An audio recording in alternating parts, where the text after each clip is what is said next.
Luxury ಕಾರ್ಗಳ ಅಭ್ಯಾಸ ಬೇಡ. ಸರಿ, ದಾರಿಯಲ್ಲಿ ನಡೆಯಬೇಕಿದ್ದರೆ ರೋಡ್ ರೋಲರ್ನ ಅಭ್ಯಾಸ ಮಾಡಿಕೊಳ್ಳಿ. ಅದನ್ನು ನಿಲ್ಲಿಸುವುದು ಸುಲಭ ಅಲ್ವಾ? ನಾಜೂಕಾಗಿದೆ, ನಮ್ಮ ಜೀವನದ ಹಾಗೆ. ನಾಜೂಕು, ಪಾಲಿಶ್ಡ್, ದುಬಾರಿ ಮತ್ತು ಸುಂದರ. ತೊಂದರೆ ಏನಂದ್ರೆ ಅದನ್ನ ನಿಲ್ಲಿಸೋದು ಸುಲಭ. ಯಾರು ಬೇಕಾದರೂ ನಿಲ್ಲಿಸಬಹುದು. ಅದನ್ನ ನಿಲ್ಲಿಸಲು ಏನೂ ಬೇಕು?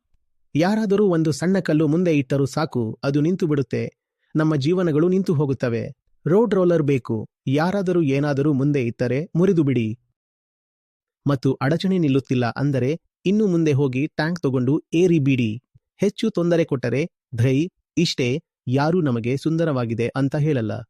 ಅರ್ಜುನ್ ಟ್ಯಾಂಕ್ ಇದೆ, ಅದನ್ನು ನೋಡಿ ಸುಂದರವಾಗಿದೆ ಅಂತ ಯಾರು ಹೇಳ್ತಾರೆ? ಸೌಂದರ್ಯ ಬೇಡ, ಶಕ್ತಿ ಬೇಕು. ಮತ್ತು ಶಕ್ತಿ ಬಂದಾಗ ಅರ್ಥವಾಗುತ್ತೆ ಶಕ್ತಿಯೇ ಸೌಂದರ್ಯ ಅಂತ. ತೊಂದರೆಗಳು ಬರುತ್ತವೆ, ಆಘಾತಗಳು ಬರುತ್ತವೆ, ನೀವು ನಡೆಯುತ್ತಲೇ ಇರಬೇಕು. ಒಂದು ಉಕ್ಕಿನಂತಹ ಜೀವನ ನಡೆಸಲು ಸಿದ್ಧರಾಗಿರಿ.